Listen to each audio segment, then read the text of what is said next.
მოკლედ მე მაქვს ცოტა უცნაური კითხვები. ხანდახან პირდაპირიც. გრიგოლ რობაქიძიშვილის შვილობას თავის გასაპირებად იყენებ? როგორ თქვა? ჯერ მარტივად უნდა დავიწყოთ აქედან ესეთი რაღაცით, რომ როგორ თქვა?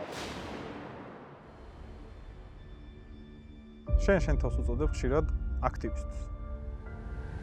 თუ გიფიქრია რომ ზოგჯერ შენს აქტივისტს პროპაგანდის სურნელი აქვს. მე ვარ ქართველი ხალხის პროპაგანდა. ამის გამო ვარ პოპულარული. და შეიცი რა მოხდა? ნიშამ შვილდაზე გამიყვანა გარეთ მაკაჩავებდა განუ ჭუიდან ვარ გადასული.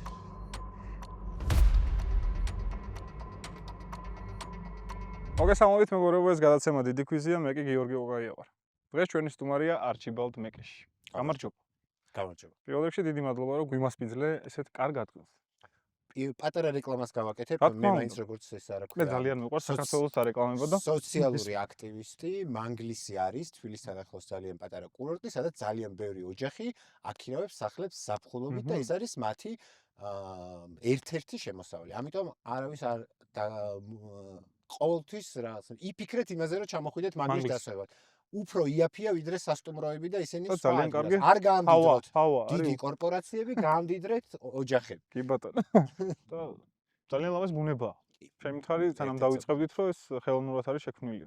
ხელოვნურად რას ანუ? ეს არის ერთ-ერთი ყველაზე ძველი დასახლება მთელ საქართველოში, მტკვარ-არაქსის კულტურის ერთ-ერთი ყველაზე ძველი ადგილი არის, აქ რომელსაც ძალიან ბევრი შრე გაიარა და ასე შემდეგ. არის ქრისტიანული კულტურის ერთ-ერთი ყველაზე ძველი კერა, შემდგომ რუსეთის იმპერიის დროს მოხდა აი ესე საკურორტო განაშენიანება, ასე შემდეგ საბჭოთა კავშირის დროს კიდევ უფრო გაიზარდა ეს ყველაფერი და ესეთი რაღაცა ძალიან მნიშვნელოვანი სოფელი, რომელიც ასევე რელიგიური ცენტრიც იყო, ასე გახდა დროში ძალიან მაგარი კურორტიც.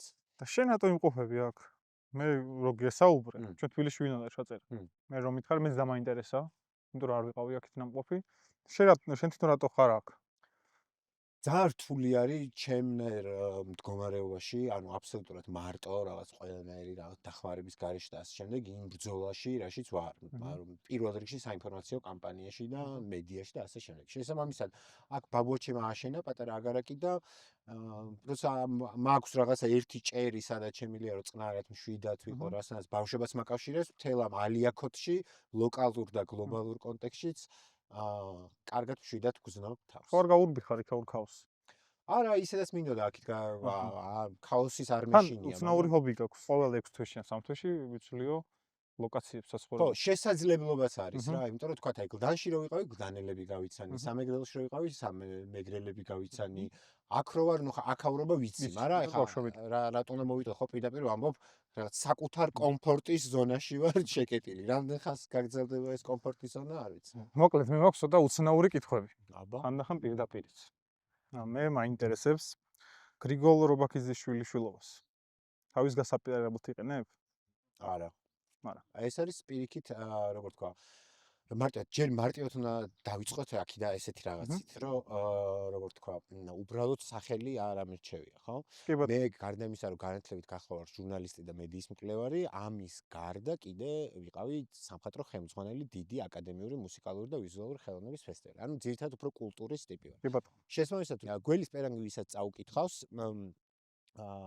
რეალურად ვაკეთებ რეინტერპრეტაციას გველის პერანგის სოციალურ და პოლიტიკურ აქტივიზმში და თუ არჩიბალდ მეკეში ეძებდა ქართულ ფესვებს და ქართულ ძირს ქვეყნის გარეთ, ქართველობა დაკარგული ემიგრანტი, მე უკეთეს საქართველოს ვეძებ საქართველოშივე. ვამეხით უყავს ცხოვრებაში. კი და არაცას ვიტყოდ. კიდე არა, როგორ გავიქოთ? კი. კი. ვინ არის ეს ადამიანი? თუ შეგიძლია რო გამოყო. იცი რა არის მაგაზე რომ რაღაცა იმ ადამიანთან ერთად არ შეიძლება, ხო? კი, როგორ შეიძლება? მაშინ როცა იქნება მაგის შესაძლებლობა. და ოლგა? ოლგა კი. კი, ხო, ყავს თუ?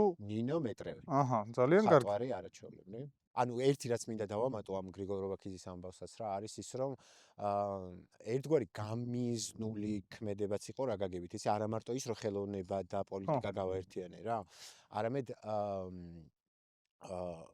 ეს არის როგორ თქვა ნებისმიერი ადამიანი არის მიდრეკილი რაღაც ტიპის ჭყალებში ცუდი საქციელისკენ მოკლედ რა ეს არის გარდა იმისა, რომ მე ჩემ თავს 100% ვენდობი, ეს არის დამატებითი ტვირთი, დამატებითი ფარი, რომ სადღაც უბრალოდ ადამიანურად არ გაფუჭდე რა და იცოდე რომ რა პასუხისგებლობა გაქვს. რომ შენ როგორც სანდრო კი არა ხარ, შენ როგორც არჩიბალდი ხარ და ამხელა ნაწარმოები არ უნდა შეერწყინო და ამხელა მწერალი არ უნდა შეერწყინო. შესაბამისად ეს როგორ თქვა, ჩემთვის დამატებითი შიდა ფარიც არის. ანუ შენი სახელი და გვერდ ხო შეგეძლო რომ დაგეწყო ან შემოსულიყავი კი, ამ როგორ არა. და რატომ მიიღე გადაწყვეტილება მაინც? მიყვარს ხელოვნება და რატომაც ხელოვნების გამო. ქართულ საქართველოს ისტორიამ უნდა დაიმახსოვროს ქართული ხელოვნებისა და ქართული პოლიტიკის ესეთი კონცეპტუალური გაერთიანება. და არა ის რომ უბრალოდ ხალხსტუხიანი პოლიტიკოსები მიდიან წერლების პრეზენტაციაზე და ტაშს უკრავენ და დამატებენ. პოლიტიკოსი აუცილებლად ხალხსტუხიანი უნდა იყოს? არა. შენ თავს უწოდებ ხშირად აქტივისტს. და თუ გიფიქრია რომ ზოგჯერ შენს აქტივისტს პროპაგანდის სურნელი აქვს. ნებისმიერი პოლიტიკური აქტივობა არის პროპაგანდა. კი, მე ვეწევი ანტიკოლონიალურ, სოციალ-დემოკრატიულ პროპაგანდას. ყველა შრეში, ყველა წერტილში, ყველა მიმართულებით. ეს პროპაგანდა ხო იცი ჩვენთან როგორ ჟღერს რა? აუცილებლად ცუდი უნდა იყოს. რაღაც ეგეთი მასებს გქონიათ რომ რაღაც პროპაგანდა რაღაც ცუდია. ყველა არსებული საქართველოში პოლიტიკური გინდა მედია, გინდა პარტია არის პოლიტიკური პროპაგანდა. რომელიც ისეთ სავალალო მდგომარეობაშია, რომ არა მაგალითად ამ პროპაგანდასთან დისკუსიაში შემოსვლა არ შეუძლია. კოციც აყირავდება, ნაციც აყირავდება, ლიბერალიც აყირავდება, ყველა სხვაც. როგორ ფიქრობ, შენი ეს პოპულარობა ეს სოციალურ სივრცეში? ქართული ალგორითმის ბრალია თუ ხალხს მოსწონს ეს ლაპარაკობა? აბსოლუტურად დასაბუთებულ, არგუმენტირებული პოზიცია ნებისმიერ თემაზე, ეკონომიკაზე, სოციალურ პოლიტიკაზე, ანტიკოლონიალიზმზე, კულტურულ პროექტზე და ასე შემდეგ. შესაბამისად, იქმნება მცდარი ნარატივები, რომ ხალხი არის მარტო, აი როგორ თქვა, კი არაფერი არ მაქვს მაგალითად იმის საწინააღმდეგო რა. ეხლა მინდა მაგალითად ქუჩის გამოკითხვები დავიწყო რა. არაფერი საწინააღმდეგო არ მაქვს იმისა. აი საერთოდ გასაგებია რომ გართობა არსებობს. შეიძლება რომ 24 საათი, ანუ ქართველი ხალხის ჩვენება ინტერნეტში მოხდეს ესე რომ ჩიპსი უფრო კაია თუ კოკა-კოლა. კოკა-კოლა თუ ფანტა. ჩემ კონტენტზე ნარტ. ანუ ბიჭო, ცუდი კი არ არის რა. ხო, მაგრამ ეხლა უყურე მე. ან ნახე როგორ რაღაცას ვამბობ. ცუდი კი არ არის რა. უბრალოდ ყველგან მე მაქედან იბადება ეგეთი კითხვები ხარ რა ჩემ დამისვი რა. რომ აი როგორ ფიქრობ ხალხს შეუძლია აზროვნება, ხალხს შეუძლია ლოგიკურად მსჯელობა, ხალხს შეუძლია ფაქტების ერთმანეთთან დაკავშირება, ამის გამო ვარ პოპულარული. ჩემ შემთხვევაში ხა მე ვაკეთებ ზუსტად მაგ მიმდინარეობას თავიდან ეგრე დავიწყე. მაგრამ უყურე, როდესაც TikTok-ს როდესაც ეხება საქმე ჩემი აზრით, ყოველთვის მაყურებელს უნდა მიიღოს სახალისო სწრაფი ვიდეო. ხო ეგრეა, სწრაფი ინფორმაცია. პოლიტიკაზეც ეგრე ამბობდნენ. მე არ მაგასთან არ გართობას არ ვეხები რა. მაგალითად მოვიყვანე უბრალოდ. კი ბატონო, მაშინ გავატარ. ანუ წარმოჩენა ხდება ხალხის, რომ ხალხს შეუძლია მარტო ქოცურად აზროვნება, ან მარტო ნაცურად აზროვნება, ან გართობაში შეუძლია მარტო ან კლუბი, ან ჩოხა.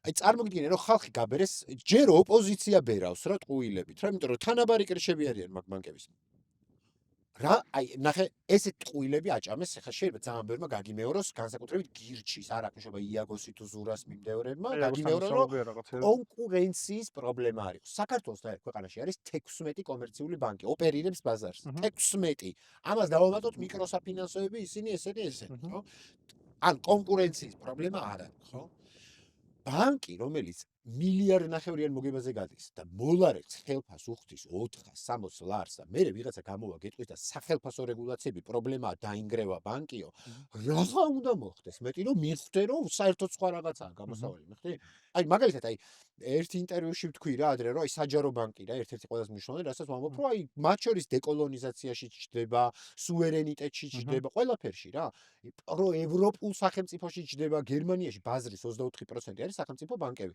ამ ბერქაინებში და იმებში რო დადიან რა ქვია გარეთ რო გამოდიხარ ამ შპარკასეს და იმას რო ხედავ კითხო ხო უნდა დასვა რა ბანკია ვისია სახელმწიფოსია ხო და ასე შემდეგ ხო ჩინეთს და იმებს აღარ ვლაპარაკობ სახელმწიფო ბანკებზე უკრაინასაც კი აქვს 4 სახელმწიფო ბანკი თურქეთის ზირაათ ბანკი სახელმწიფო ბანკი საქართველოში ემსახურება თურქ ბიზნესმენებს და მოქალაქეებს რომ ქართულ კრედიტთან შეხება არ მოუწიოთ ცხოვრებაში მიხდი? ამას შენ რო ამბობ, მიხდი? პირველი წინააღმდეგობა მოდის ლიბერალური წლებიდან, რომ აუ, სახელმწიფო ბანკი არ გვინდა. აბა რა გინდა ამ ევროპაში? ან პროსტო ურსულა ფონ დერ ლაიენთან კოცნაობა გინდა თუ ან რას ემსახურება ვერ გაიგე. რაღაცა ევროპული ხო შეიძლება გინდოდეს, ხო? ნახდი? და ясნია კომფორტია მთავრობისთვის, რომ 10 ტელევიზია გათიშულია საჯარო ბანკის თემაზე და პირიქით მე მქოლავს.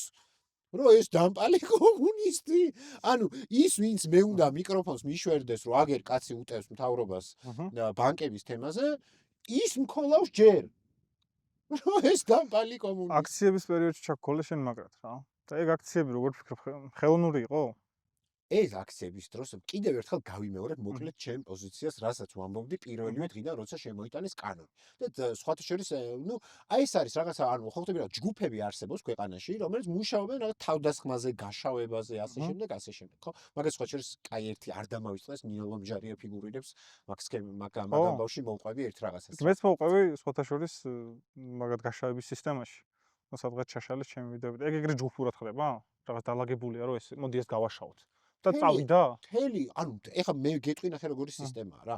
მოდი ჯერ იმაზე ვიტყვი. კი ბატონო, მიდი. ნახე, მე მარტივად ვიძახი ეგეთ რაღაცას.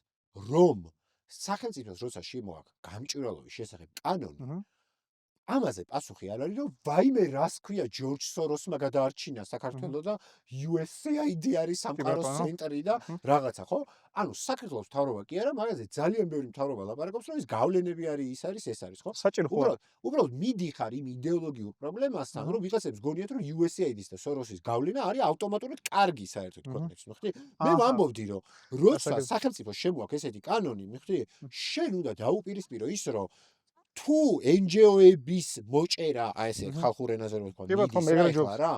სად არის კანონ პროექტი სამეცნიერო ინსტიტუტების, რატო არის ფილოსოფიის ინსტიტუტში კაზინო გახსნილი, მეცნიერებათა აკადემიას რა ჭირს, ანუ როგორ ჩავანაცვლო ეს NGO სისტემა ნამდვილი სუვერენული ეროვნული მეცნიერული კლასით, მიხვდით და არა ის რომ ვაიმე ბაია პატარაიას გარეშე დავიღუპებით. ეხა გიგაურს თუ გრანტი არ ექნება, ქვეყანა ჩამოიშლება. მიხვდი?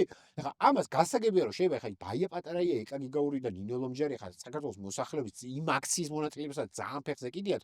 უბრალოდ ეს იყო იდეოლოგიურად მიშენებული იმაზე, რომ დასავლეთმა გვითხრა. მიხვდი? ის იქიდან მოდიოდა იგივე. მიხვდი? ანუ ქვეყნის პრეზიდენტები, ევროკომისია, ვიღაცები, უბრალოდ საქართველოს ანუ ამ საზოგადოების ამ ნაწილს ეხა გააცნობიერეს სხვა შორის ძალიან ბევრმა ადამიანს მიხვდნენ გააცნობიერა რომ შენ როგორც კი დადგები ამ ქვეყანაში იმ ნამდვილი სახელმწიფოებრივი და ეკონომიკური სოციალური პრობლემების სადარაჯოზე მაგ დროს დაუპირისპირდები ერთად ევროკომისიასაც და კოცებსაც. მაგალითად 2024 წლის ანგარიში საქართველოს ევროკავშირის რა ეკონომიკაზე იცი რას ამბობს? და ანუ ხალხი იმებს აკრავს ქუჩაში რომ ევროპული ჯანდაცვა და ევროპული ხელფასი თუ რაღაც. ანუ ხალხმა არის ის რომ ნეოლიბერალიზმის თესვით არის ევროკავშირი დაკავებული საქართველოში. ევროპულს ქვეყნებშიც კი, რაც კი რამე აი მოგწონს, ხო, აი რა ჯანდაცვა, ისა, იმასაც კი ერჩის ევროკომისია. ის ევროკავშირის შექმნილი კი არ არის, ის არის ფრანგი ხალხის შექმნილი, რომელიც ევროკავშირმა მოაქცია საერთო ევროპულ პროექტში და კიდე მაგალითად საფრანგეთის დაჯარიმებას აპირებს იმის გამო რომ ჯანდაცვაში ხარჯები გაზარდა, მაგრამ პრობლემა არ აქვს სამხედრო თვალსაზრისით გადახარჯვაში, მიხვდი? საერთოდ, მიხვდი? აი მაგალითად ეხა ბრიტანეთის აი ამაზე მინდა ვთქვა, მოკლედ ლომჟარიაზეც გადავალ რა. ბრიტანეთმა თამარა ჩერგოლეიშვილს რაღაც გრანტი გამოუყო და ამაზე სკანდალი თუ რაღაცა რა. უკაცრავად ძალიან დიდი ბოდიში ბრიტანეთმა რომ გრანტი გამოყოს იმაზე რომ ბრიტანეთის NHS-ი არის National Health Service სისტემა, რომელიც არის ერთიანი ნაციონალიზებული სახელმწიფო ჯანდაცვის სისტემა. ანუ საუნდყოფო სახელმწიფოა, ფარმაცევტული ბიზნესის უდიდესი ნაწილიც სახელმწიფოა, ანუ მიმწოდეთ დაზღვევად სახელმწიფოა, მიხვდი? როდის გამოყო ბრიტანეთმა გრანტი საქართველოში, რომ საქართველოში დაინერგოს NHS-ის სისტემა. უნივერსალური ჯანდაცვის სისტემა, სადაც დაზღვევად სახელმწიფოა, საუნდყოფო სახელმწიფოა და ფარმაციის დიდი ნაწილიც სახელმწიფოა. არ გამოყო, იმიტომ რომ იგივე ჯანდაცვის სფეროში საქართველოს ბანკი, რომლის აქციონერთა უდიდესი ნაწილი არის ბრიტანელები, ფლობენ EVEX, GPC-ს, ფარმადეპოს. აი მე მინდა ვიყო ბრიტანეთის გავლენის აგენტი საქართველოში დამიფინანსონ პროექტი, რომ NHS-ზე ვებრძოლო მთავრობას. მე მინდა ვიყო ნორვეგიის გავლენის აგენტი და მოვითხოვო ნორვეგიული წესით საქართველოში ბუნესტრატეგიული ობიექტების ნაციონალიზაცია.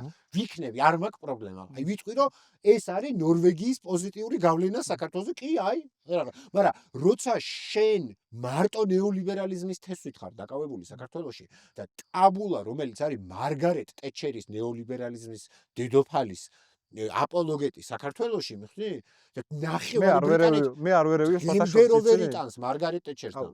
ტაბულას კატასტროფად რო ითვლება საერთოდ ბრიტანეთისთვის იმას, რატომ იფინანსებ აქ საქართველოში? აი, რო წარმოიდგინოთ, აი ეგ ეხა შერასაც ამბობდი, რომ კომენტარები და რაღაც კეთდა. რო წარმოიდგინოთ, რომ რა მანქანა დგას ამ ყველაფრის უკან. მე ნამახვანის პროტესტები რო დაიწყო მაგ დროს გავაქტიურდი ესე აი სახლიდან რა პოლიტიკურად პროსე ხარ არც არჩიბალდი ვიყავი მაშინ არაფერ რა უნდა გამეკეთებინა ხო ისე და აი პროსტო მხარს უჭერდი ძალიან რაღაცა იდეას მოვიგონე მე მოეწონათ თვითონ და გააკეთეს თბილისში აქცია რო ქონდათ არ იყო დაიტოვე იყო თბილისი არის თანადგომა მოვიგონე ეგეთი ჯგუფი რომ აქციებზე ვინ ჩამოვიდა და იმერეთიდან ანუ შენი დაწყებულია ეს ამდენ იმერეთიდან რომ ხალხს მიეცა სახში დასაჩენები და მართლა დაიტოვეს ამბები სასტუმროებმა გამიგზავნეს ასე შემდეგ ასე შემდეგ ამ დროს მოხდა ისე რომ გავწევრიანდი NGO იყო მაშინ ესეთი მწვანეები რა და აი რაღაც ესე აღმოჩნდი იქიდან რაღაც ჩერეს რაღაც საერთო ნაცნობები მთხოვეს რომ მოდიო რა მე დავჭი ამ NGO-ში და იქ მოხდა ესეთი რაღაცა რომ ამ წვანეებმა გადაწყვიტა რომ ჩვენო ნამახვანთან წყვეთთო ურთიერთობასო და თბილისი პრაიდთან უნდა დავამყაროთ პარტნიორობა და რაზეც იქ ატყდა უბედურება მიხდი შიგნით მათ შორის ქვია წევრებშიც მიხდი და მე ვიყავი ერთ-ერთი რაღაც ჩამოინგრა ყველაფერი კომიტეტი გადადგა რაღაცა და ტიმებმა იცი რა გააკეთეს ანუ წევრებზე დაფუძნებული ორგანიზაცია და ანუ 60%-მა მოაწერა ხელი რომ გადადგეს დირექტორიო რა რომ რას ქვია პრაიდთან თანამშრომლობა. გარიცხეს 60% ხალხის მიხდი და ესენ გილაპარაკებიან დემოკრატიაზე. ეხლა ლომჯარია ნახე რა ხდება. ლომჯარია საინტერესო. და ამ დროს ვიღაცებს ველაპარაკები რა, ვიღაც იურისტებს და იმას და მეუნებიან ეგეთ რაღაცას რომ ну რავი რაღა უნდა ქნაო ხა პროკურატურაში თუ წახვალო და ხა მაშინ ვიფიქრე რომ რა ვიცი მეთქი ხა პროკურატურა რომ დავაყენო იმას NGO-ს თავზე მეთქი ვაფშე რა სიგიჟეა თუ რაღაცა წავედი და წერილი მივწერეთ სახალხო დამცველს რომ ესეთი მაგ დროს ეგ იყო რა ისეთი 2x2 4 кейსი იყო რომ რაღაც ნუ კულუარებიდან გავიგე რომ ლომჯარია თურმე ტელეფონით რეკავდა სხვადასხვა ფონდებში და NGO-ში რომ რა ხდება ხალხო ხო არ გაგიჟდნენ ეს პლანები მართლა რა გააკეთესო მომიწევს დასკვნის დაწერაო რა იმიტომ რომ ხო ხდები ხა აი როგორც თქვა წითელზე რო გაივლი რა და ხა ვინც არ უნდა იყო პოლიცია დაგაჯარიმ ანუ გაროჭი კარგვევა რა ლომჯერიაც ეგეთი პონჩი იყო და დაწერა რომ განხორციელდა ან მე ვარ პოლიტიკური დევნილი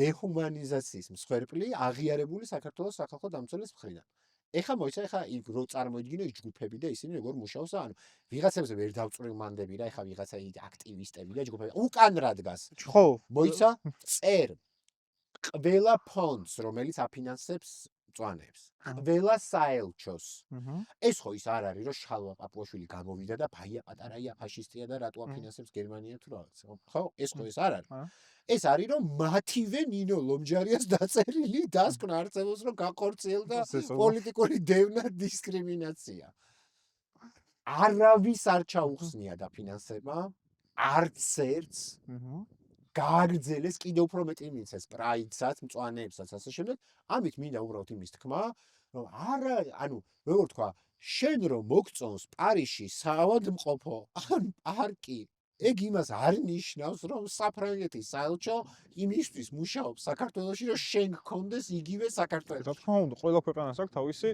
ხო და აი ეს უნდა გაიგოს ხალხმა რა და ამას რომ გაიგებენ მე ქვეყანაც უფრო წინ წავა თავრობასაც უფრო ადვილად ანუ ადამიანი ხარ რა ანუ შენ თვითონ თავრობასაც უფრო ადვილად უპოვი იმ სუსტ წერტილებს და სუსტ წერტილებს იმისთვის კი არა რომ უბრალოდ ზინღი არა უბრალოდ რომ აიძულო გააკეთოს რაღაცა ის მაგრამ როცა საერთოდ არასწორი კუთხეებიდან ზოგადად ზიზღის დათესვა ხდება და ეგ რატო მარტივად სამართავია მე ადამიანი რო გეზიზღება ვითომ ხო, იმიტომ რომ ის არ ქვია, ლოგიკისგან ათავისუფლებს ადამიანს, მსჯელობისგან ათავისუფლებს. ემოციური ხარ და ათავისუფლებს და ძალიან მარტივია რა, უბრალოდ რაღაც არის cancel culture ხო ის და ასე შემდეგ ხო. მაგას აი რამდენჯერ ქონდათ ჩემი დაკენსელების ხსნება ვერც მე ერთხელ. მახსოვს აი აქციების პერიოდში ხა 2 დღე გრძელდება რა. მან არ გახვიდეთ ხალხო თუ რაღაც ეგეთი თქვი, ეგ არაა გასაპროტესტებელიო რაღაც ეგეთი. არ მახსოვს თუსაც ვერ ვციტირებ.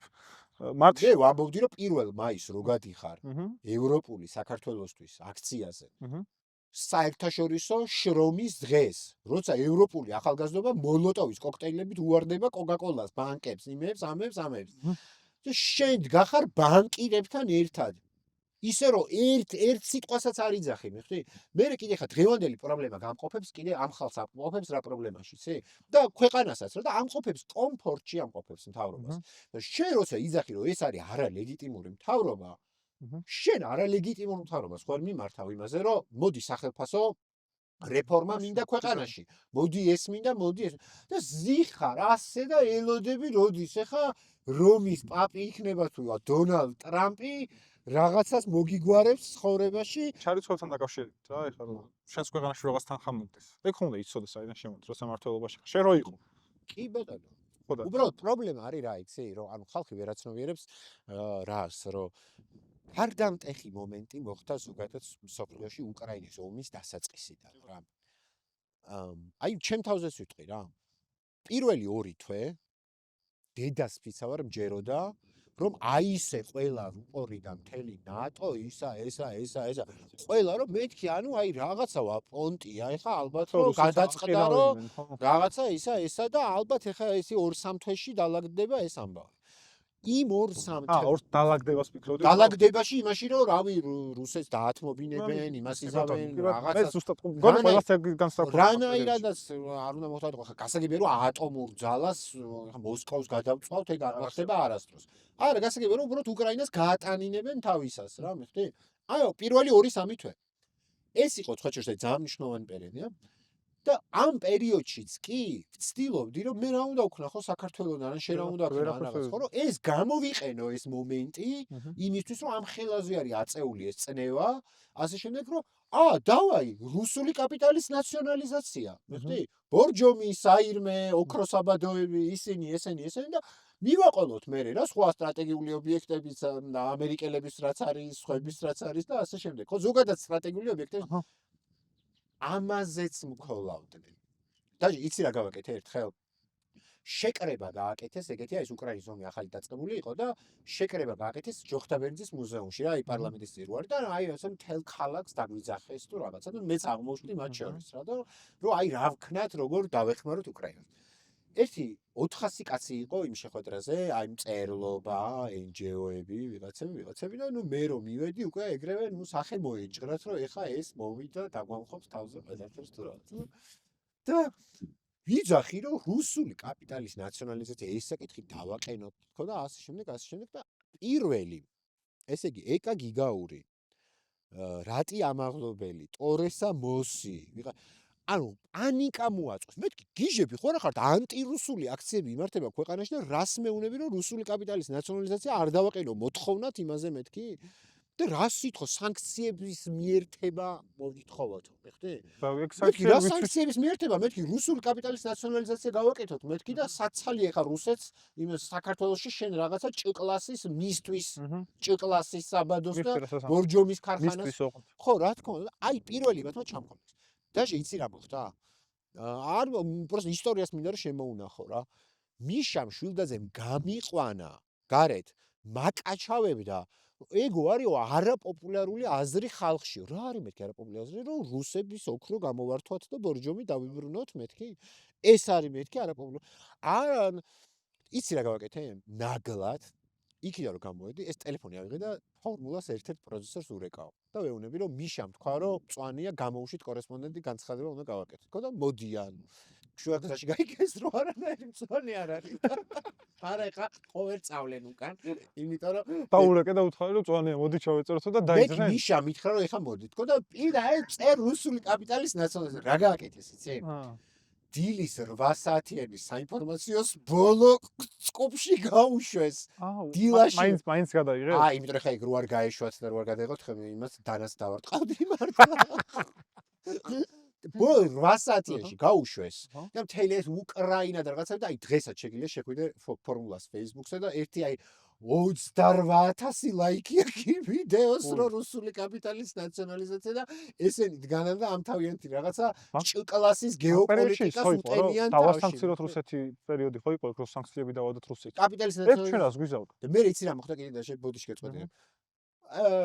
მე რაც გადაცემაში ვიყავი ფორმულაზე მაგ თემაზე და შვილდაზე მე მართლა ისტორიას მინდა შემოვნახო რა მიბარებს კაბინეტში რომ ჩამოდიო გთხოვო რა არ წახვიდე ისეო ნუ კაი მეთქი მიშამ შულაძეზეა ხო არტო კაი მე ვხვდები რომ ამ თემას შენ ვერ მოგიგებო და თქვათო ეს თემა აიწიაო სტავკა რა არისო რამდენი მილიონიდანო ნაციონალიზაციაო რა მეთქი რატო კეზერამ რომ უასწროს გადარეკვა რუს ბიზნესმენებში რომ გადააფორმონ წილები მეთქი უი ანუ გიჟები არის მე ანუ ეს ანუ ხალხი ვერ ხვდება რა ასე იცი რომ აი სხვა შორის ძალიან ცუდ საქმეს აკეთებენ ხოლმე ამ სახელმწიფო მედიები ამ მიმართულებით აკეთებს რომ აი როგორც ერთი მხრიდან ინერგება უაზრო ეს ზიზღი იქიდანაც ეგ მოდის რა რომ ლიაკა ხოშტარიას რუბლები ერიცხება მაგი რუსეთის აგენტი თუ რაღაცა რა ერიცხება ბიჭო კი მაგრამ რუსეთის აგენტს სახელმწიფო დეპარტამენტში არ ხვდებიან ჩახუტებული რა ამიტომ ხალხს არავინ არ უხსნის რომ ესენი რუსული და რუსეთის და ამერიკის აგენტები კი არ არიან ესენი არიან დიდი კაპიტალის აგენტები რუსულის ამერიკულის თურქულის ირანულის ყველა კაპიტალი იყოს მთავარია მე მაინტერესებს ეგეთი რაღაც რა ანუ ეს ლიბერალური კომანდის აქციები ესე რომ ვთქვათ ყველას ეს პროტესტი ერთმანეთი რატოა ყველა ქვეყანაში ერთნაირი რატო ხო ესთეტიკურად თუ შინაარსობრივად შინაარსობრივად აი მე რასაც არ არის შინაარსობრივად ერთ-ერთი მე გეტყვი ეგეთ რაღაცას მე რასაც მე ხედავ გეტყვი ქართული ლიბერალიზმის პრობლემა რა არის მთავარი მაგალითად ამერიკაში როცა ახლა შენ მაგალითად აი იმას ამბობ ხო არ იქნება სამართალი ეგეც თუნდაც ის რომ იქ ეს არის კონკრეტული რაღაციდან მოდის ფლოიდის აქციები რო იყო no justice no peace no justice no peace ხო ანუ პირდაპირ ერთ-ერთში აღებულია მაგრამ პრობლემა რა არის მაგალითად ტექნიკურად განვმარტოთ ამერიკაში მემარცხენეობას ეძახიან ლიბერალიზმს ლიბერალიზმი ევროპული გაგებით არ არის მემარცხენეობა არის მემარჯვენეობა ანუ ბენდუქიძე არის ლიბერალიზმი ჩვენ კონტინენტზე რო დავბრუნდით რა ანუ ამერიკელი ლიბერალები არიან შეიძლება კულტურულად ლიბერალები მაგრამ ეკონომიკურად მემარცხენეები ანუ ყველა მაგ აქციას აყოლებენ იმას რომ დაიმხოს ოლიგარქია დაიმხოს უოლ-სტრიტი ბანკები ხელფასების რას გავს ის რას გავს ეს რას გავს ეს რეგულაცია შენი აზრით საქართველოს იღებენ და იმიტომ რომ ეს ესთეტიკა არის მიშენებული საქართველოში ეკონომიკურ მემარჯვენეობას იმიტომ რომ არ იქნება სამართალი არ იქნება მშვიდობა და მამუკა ხაზარაძე რო გიდგას გვერდზე მიხვდი ეხა ამერიკაში ამერიკელ ლიბერალს რო ბანკირი მიუყენო გვერდზე პირველი იმას დაწვავს რუსეთთან მოლაპარაკებებზე რას ფიქრობ? შეიძლება საუბარი რუსეთთან? შევეცდები რომ ეს თემა ფული თემა და ამიტომ შევეცდები რომ თქვა ძალიან მოკლედ ისე რომ პატარა სნიპეტადაც გავაგებინო ბევრს რა და იმიტომ რომ მესმის რომ ხა პოდკასტ შეიძლება ბევრი არ უყურებს თავიდან ბოლომდე რა ხაზგასმით ეს რაღაცა ფსალმუნები რო იციან რუსეთი არის ოკუპანტი საქართველოს მეტოქე ქვეყანა ასევე გასათვალისწინებელია ის ფაქტორები რომ გეოპოლიტიკაში და ისტორიაში არ არსებობს მხოლოდ სიტუაციური მოკავშირეობა მე მაგალითად რუსეთს აი მე აქტივისტი რომელიც ვიბრძვი რუსული კაპიტალის ნაციონალიზაციისთვის დეკოლონიზაციისთვის, დეოკუპაციისთვისაც და ასე შემდეგ. მე მაგალითად აი თუ ხარ დაკვირებული ეგეთ რაღაცას რა. კი აიღე ევროპული მედია და გინდა აიღე რუსული მედია. გასაგებია რუსულ მედიაში უბრალოდ ცოტა. ორივეგან აჩენენ მონებს. ანუ ერთი რომელიც თქვა ევროპულ მედიაში ჩანს ტიპი რომელიც მარტო აი ევროკომისიის ყველა იმას იმაშვება და რუსულ მედიაში ჩანან ვიღაც ქართველები რომლებიც გეორგიევსკის ტრაქტატი და რაღაცებს ლაპარაკობენ მეხტე ანუ საღი იგივე რაღაცით გიდგება ის რუსეთის რა აი ხა მე რო ვიყო მაგალითად როგორ რაღაცა იცი აი წარმოვიდგინოთ ეხლა რომ ვარ თქვა სალავიოვის გადაცემაში აი ვიტყოდი ესეთ რაღაცას რა რომ საქართველოს და რუსეთის ისტორია არ იწყება მარტო ნიკოლოზ მეორით, ან გეორგიევსკის ტრაქტატით, ან საბჭოთა კავშირით, რომელიც საერთოდ სხვანაირი პროექტი არის, ის კლასობრივი პროექტია და არა რაღაც კიდე ბევრი ჩაშლა. ანუ კიდე უფრო ადრე მიდის, ხო? ანუ მე ვარ პატარა ქვეყანა, რომელსაც დღეს მარია ზახაროვა რო იძახის, რომ ქვეყანა, რომელიც არის ცივილიზაციური მასშტაბისო, უბრალოდ ქვეყანა კი არაო. აი დღეს იძახის ამას რა, იმიტომ რომ აი ეს რიტორიკა ჭირდებათ რა საქართველოსზე რა. მე ვიტყოდი ესეთ რაღაცას რა, რომ დავიწყოთ საქართველოს დამოუკიდებლობის პირველივე დღეებიდან, ხო? როდესაც საქართველოში ამერიკის შეერთებული შტატების მხარდაჭერით და ბორის ელცინის მხარდაჭერით, თაც მათ შორის დაამხეს საქართველოს კანონიერად არჩეული ხელისუფლება ზვიად გამსახურდა, რომელიც იყო აბსოლუტურად ანტიკოლონიალისტი ყველა მიმართულებიდან, ხტი? თავისთავად ბორის ელცინი სარგებლობდა დასავლეთის 100%-იანი მხარდაჭერით. სხვადასხვა მასალებით საერთოდ ირკვევა, რომ საერთოდ ამერიკის აგენტი იყო, ხო? და ასე შემდეგ, ხო? ბორის ელცინმა, ანუ რაც მხედრიონმა და ედუარდ შევარდნაძემ გააკეთა საქართველოში, იგივე გააკეთა ბორის ელცინმა 1993 წელს, ამას ქვია საკონსტიტუციო კრიზისი, როცა მოსკოვის პარლამენტმა 634 ხმით 2-ის წინააღმდეგ იმპიჩმენტი გამოუცხადა ბორის ელცინს, ბორის ელცინმა შტურმით აიღო რუსეთის პარლამენტი და დასავლეთმა კლინტონმა იმან ყველა მხარდაჭერა გამოუცხადა, რომ აბა რა თუ რაღაცა ასე შემდეგ, ხტი? ეხლა მე რა მაქვს აქიდან რუსეთისთვის სათქმელი რა. იცი რა არის? სუფეხებზე მკიდია შენ თუ ეგეთი პრეზიდენტი გყავდა, რომ სხვა ქვეყანას იყო დამონებული და სხვა ქვეყნის ინტერესებს ატარებდა და ვერც საქართველოსთან დაალაგა, ვერც იმასთან დაალაგა და მთლიანად გლობალური ნეოლიბერალიზმის ჩარჩოებში მოექცა, ხო? საბჭოთა კავშირის დანგრევის შემდეგ, აი პრინციპში უკრაინის ომამდე რა, პუტინის რუსეთის მათ შორის. ესე იგი, ამათი ამოცანა არის რუსეთის საბჭოთა კავშირის დანგრევის შემდეგ, რომ აი ბოდიში ცოტა უხეშად ვიტყვი რა, რომ ტრაქში შეეტენონ დასავლეთის ბურჟუაზიას, ბანკების და იმების ელიტას, რომ მეც მინდა მანდ თანასწორად დამისვი ამერიკელ ბანკირებთან, ფრანგ ოლიგარქებთან თუ იმებთან და ასე შემდეგ. ეს არის ჩავარდნილი რუსული სახელმწიფო პოლიტიკა. ჩინეთმაც კი მოახერხა მოდერნიზაცია. ჩინეთმაც კი მოახერხა მოდერნიზაცია და გლობალურ არენაზე მშვიდობის მყოფელის ეკონომიკური განვითარების და იმის სტრატეგია, ხო? ანუ შენ ამხელა ქვეყანას, ამხელა ისტორიით, ამხელა კულტურით, ამხელა მათ შორის პოლიტეკონომიური, იმპერიული რაღაც პოლიტიკური აზროვნებით, ამიტომ შენ რატო გადაიქციე თავი დასავლური კაპიტალის პროვინციად?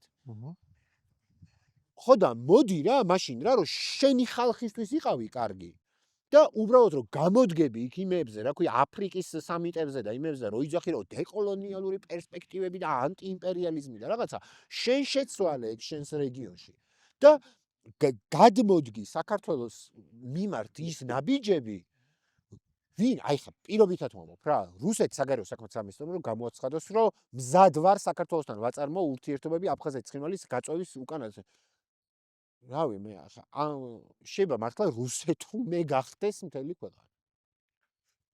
ხო, მაგრამ ის იმიტომ მე რომ ვფიქრობ, მაგრამ ამ რეალობას არ მაჩვენე. აი აფხაზეთის დაბრუნებაზე რო ვისაუბროთ, ხო, ბოდიში გამოსავალთანაც კი მივა რა. ბატონო, ეს იყო თვითონ რუსეთის პრობლემებზე ლაპარაკი რა. ანუ ის არის 24 საათი გარიგებული ამერიკის შეერთებულ შტატებთან, უბრალოდ უკრაინის ომით ხიფათი იგრძნო, რომ ვაიმე ამ კოლაბორაციას რეალურად ხო არ მიჩალიჩებენ. აი ეს, თორემ მთელი საბჭოთა კავშირის დანგრევიდან დღემდე პუტინის რუსეთიც ცდილობს დასავლეთში შეძრომას. უბრალოდ არ აძრომინებენ, ხტი? ანუ თუ რამე პრობლემები აქვს რუსეთს და მათ შორის ჩვენს რეგიონსაც, ეს გამოწვეულია იმითი, რომ რუსეთი დასავლეევროპული ტიპის დემოკრატია არ ხდება კი არა. იმიტომ რომ რუსეთი ცდილობს გახდეს ამერიკულ დასავლური ოლიგარქიის ნაწილი. და ამ პროცესში თავის თავსაც აზიანებს და ჩვენერ ქვეყნებსაც აზიანებს, ხტი? შესაბამისად, გამოსავალი არის ის, რომ ამხელა ისტორიის ქვეყნებმა გასაგებია რომ ჩვენ უფრო დიდი ვიდრე ისინი, მაგრამ იცი შეგუებულები არიან მაგას იციან რუსებმა, რომ ჩვენ მაგაზე ვეღადავებით. არ არის პრობლემა. ეს რა ქვია. გამოსავალი არის ის, რომ როცა მელაპარაკები მარია ზახაროვა, რომ ეს არის ცივილიზაციური მასშტაბის სახელმწიფო და კულტურა, მოდი მაშინ დამელაპარაკე ისე როგორც ცივილიზაციური მასშტაბის სახელმწიფოსა და კულტურას და ამ თემას მოიყენეთ მარტო იმისთვის რომ ნახეთ საქართველოს როგორ ჩაგრავენ ბრიუსელიდან და ნატოდან. მოდი დამელაპარაკე რა შენ რა. ესე აქციების დროსაც როგორ აქეზებდნენ ხალხს უბრალოდ თუ ხედავდი რა აქციების დროსაც როგორ რომ აქ რაღაცებს იწონებდნენ ხო იცი რა მე არის? მგონია რომ ეგ მარტო ხალხს კი ხო იმიტომ რომ არეულობა აქ აწყობს ყველას. რა თქმა უნდა არეულ ეს ერთი, მაგრამ მეორე არ უნდა დაგავიწყდეს რომ როგორ თქვა აი პრორუსული და ეს რაღაც სიგიჟები რომ ინერგება რა ეს არის აბსოლუტურად გამოწვეული გეოპოლიტიკის არცოდნით ამის სიტუაციური იმების და მე კიდე არავის არ უნდა დაავიწყდეს რომ როცა ეგეთ განცხადებას აკეთებენ ისინი რა ის პირველ რიგში ელაპარაკება საკუთარ მოქალაქეებს სუფეხზე კიდია აი იქიდან ერთი 10% ინტერესი აქვს საქართველოში რას უსმენენ 90% აქვს რუსეთში შენ თუ აქ იძახე პრორუსული მთავრობა იმას მეტი კი არაფერი არ უნდა რომ მაგას ატრიალებს მე რუსეთში და ამბობს რომ აგერ ნახეთ ჩვენი პუტინი რა მაგარია საქართველოში პრორუსული მთავრობა ანუ საკუთარ აუდიტორიას ელაპარაკება მაგით მე ხე და მესამე მსოფლიო ომის წინ ხო გავართ მთელი სამყარო იმედი მაქვს რომ ეს არ იქნება მე უფრო ამას სხვა რაღაცასნაირად უყურებ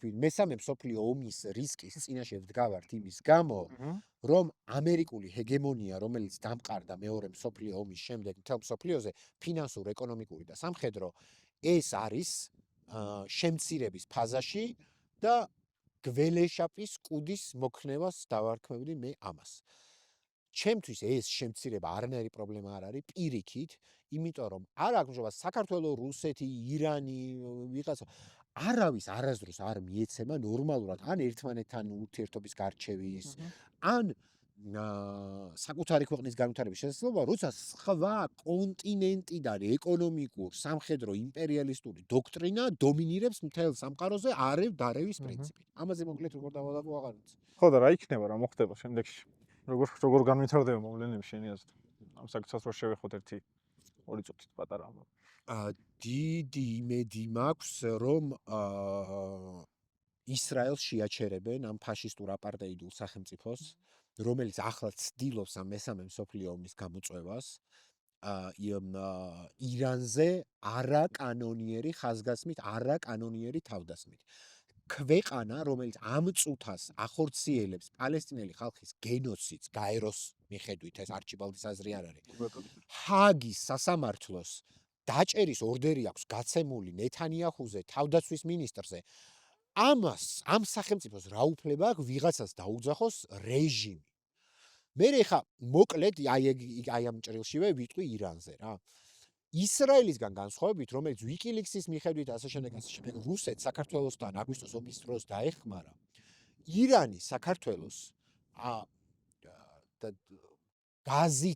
გაზში გვეპარტნიორება კორიდორად აღიქვამს საქართველოს სანქციების ახსნის შემთხვევაში ხო მოკლედ კი მინდა ვთქვა რომ აი ხა ძალიან აქტუალურია ეს თემა და მეგობრებო ძალიან გთხოვთ აი ქართველებს მინდა მოგმართოთ ამას იმიტომ არ ვიძახი რომ როგორც ომი და პოლიტიკა რომ დაამკვიდრეს როგორც რაღაცა სპორტი რომ ის მანჩესტერ იუნაიტედის თუ ლივერპულის დროშების უნდა დავიყენოთ იმას და ასე არ არის არც ისტორია ესეთი და არც გეოპოლიტიკა არის ესეთი მოკლედ კი გეტყვით ირანის ისტორიას რომელიც ძალიან კარგად უნდა გესმოდეთ ამხელა უზარმაზარი კულტურის და მართლაც ცივილიზაციური მასშტაბის სახელმწიფო ჩვენს მეზობლად ირანის ისტორია გახლავთ ასეთი ირანს მართავდა შაჰები რომლებიც გაყიდული იყვნენ ამერიკელებზე და ბრიტანელებზე და ტოტალურ სიღატაკეში ამყოფებდნენ მთელი ირანის მოსახლეობას 1951 წელს ირანმა აირჩია დემოკრატი და სეკულარული პრეზიდენტი სოციალ-დემოკრატი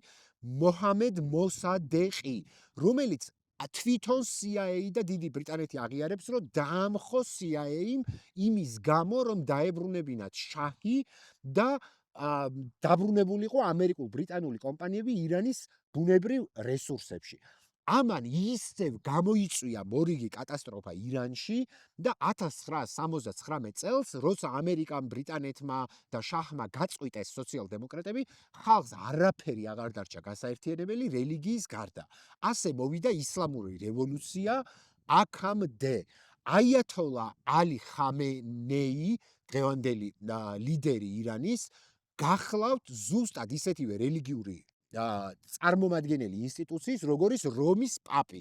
რომის პაპი გახლავთ როგორც ვატიკანის მონარქი, ასევე კათოლიკური ეკლესიის ხელმძღვანელი.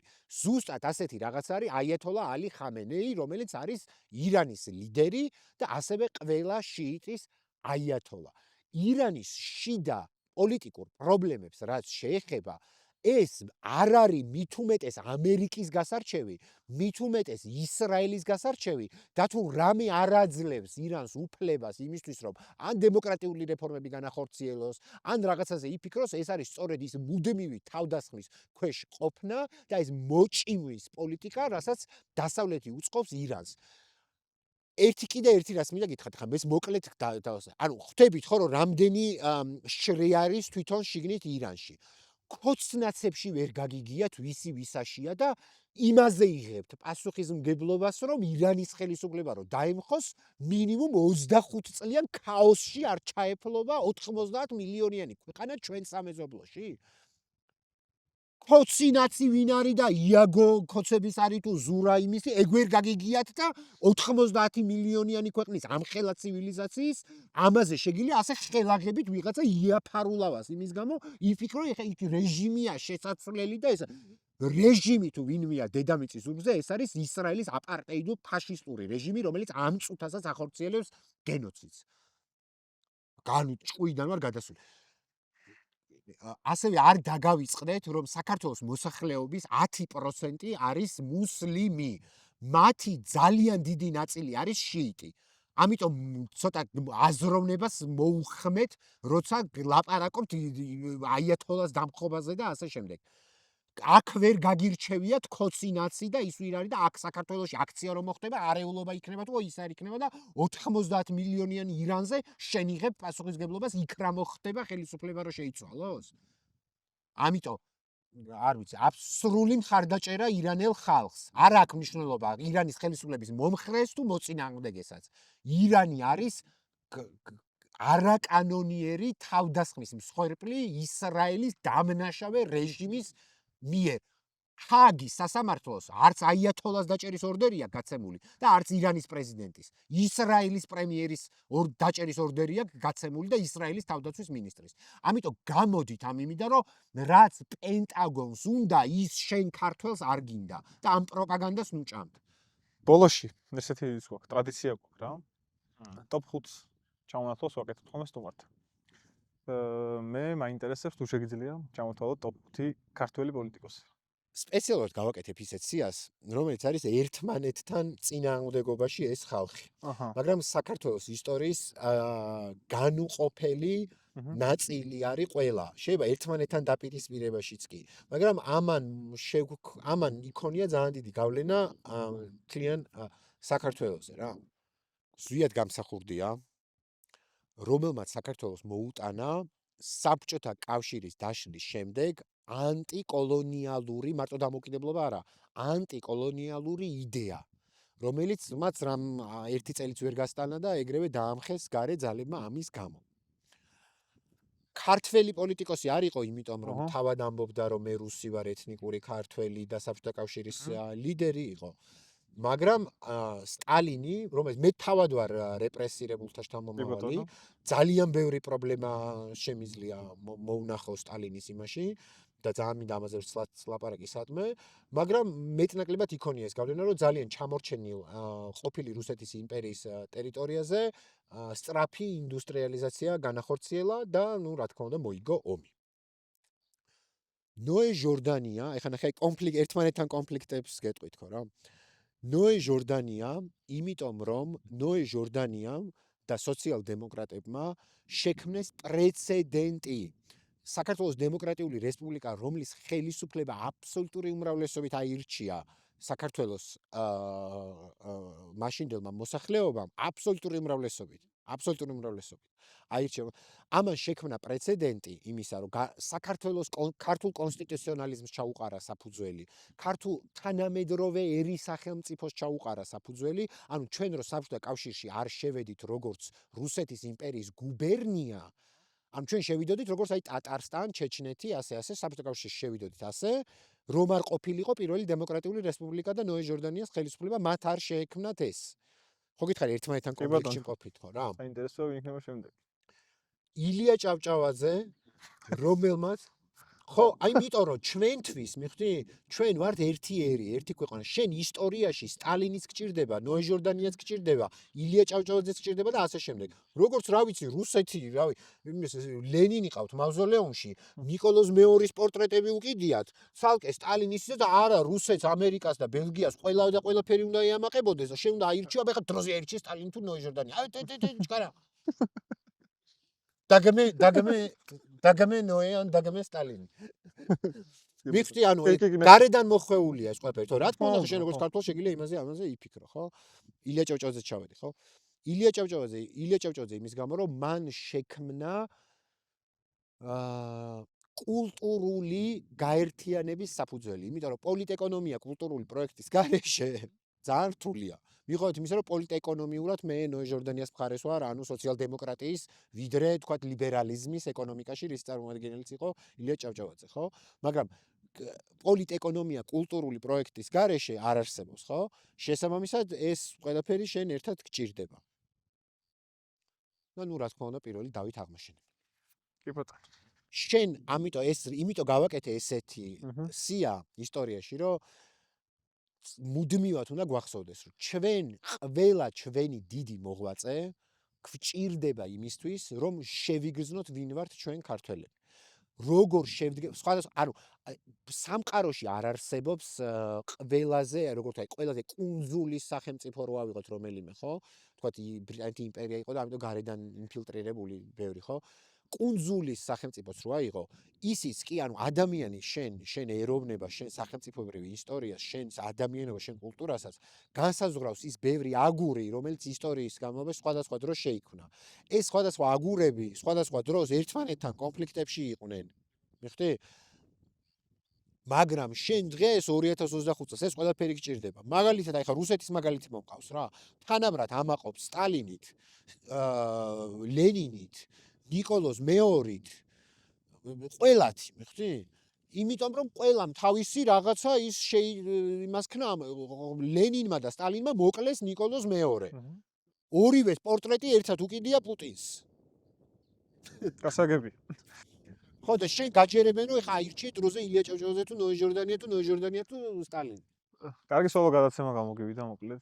მადლობა. მე რასაც ვიყურებ TikTok-ზე და ხდებოდა შენი ვიდეოები. ეს ენერგია მოდის ლაივშიც რა მოკლედ. წარმატებებს გისურვებ. კიდევ ერთხელ დიდი მადლობა. ამ ლამაზ ადგილზე ჩამოგვიყვანეთ, დაგვათვალიერებინე. გაუცებული ვარ და ცოტა შეციებული, იმიტომ არ ველოდებოდი ესე ტემპერატურას აქ. მე ხო ხედავ გრენლანდიის მოჩე. ეს I stand with Greenland. არა გრენლანდიის ოკუპაციას. ძირს ამერიკის იმპერია. წარმატებებს გისურვებ, დიდი მადლობა. მადლობა შენ.